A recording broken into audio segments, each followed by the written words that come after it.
Good morning. Welcome. Thanks for tuning in to Kilachari Torah's daily Sefirat Haomer, counting the Omer with spiritual exercises for Tuesday, the third day of the month of May. Last night we counted 17 days of the Omer. Hayom Shiva Asar Yom Shem Shnei Shavuos Ushloisha Yamim LaOmer. The Sefira for the day, the Sefira combination for the day, which you'll find in your Art Scroll Siddur, probably other places as well, is Tiferes Sheba Tiferes, compassion within compassion. Today we continue our workout in the Midah of Tiferes as we come closer to whole and honest compassion. Today's trait is Tiferes, Sheba Tiferes, Tiferes within Tiferes, the compassion within compassion. Mrs. Chani Juravel, author of this wonderful book, Sefira in Our Lives, writes as follows: just like you could be going through a happy time, a happy occasion without really feeling so happy, you could be having a simcha without feeling the simcha, if you may.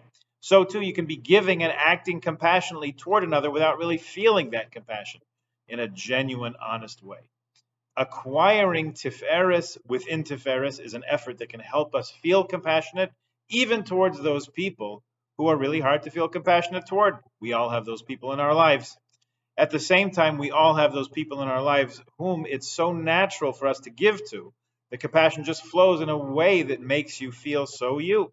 Think of a person like that whom it's easy for you to give to. Now, consider this. What's the other person lacking? What makes it so challenging to feel compassion towards the first person and the second person so easy?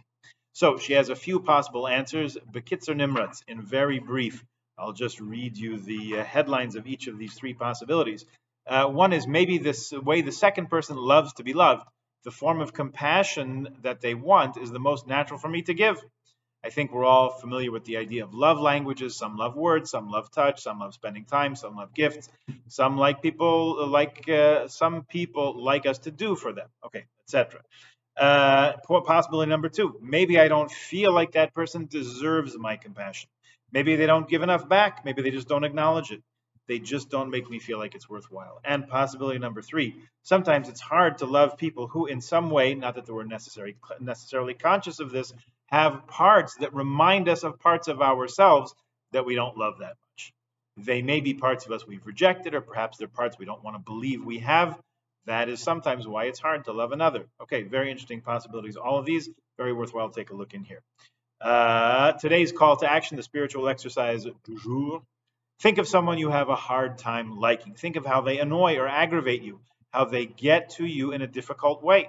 Now imagine why that person is meant to be part of your life. What skill or trait do you or can you acquire by having that person in your life? Perhaps tolerance, patience, gratitude for who you are and what you have. Imagine thanking that person for making you into more of a complete person.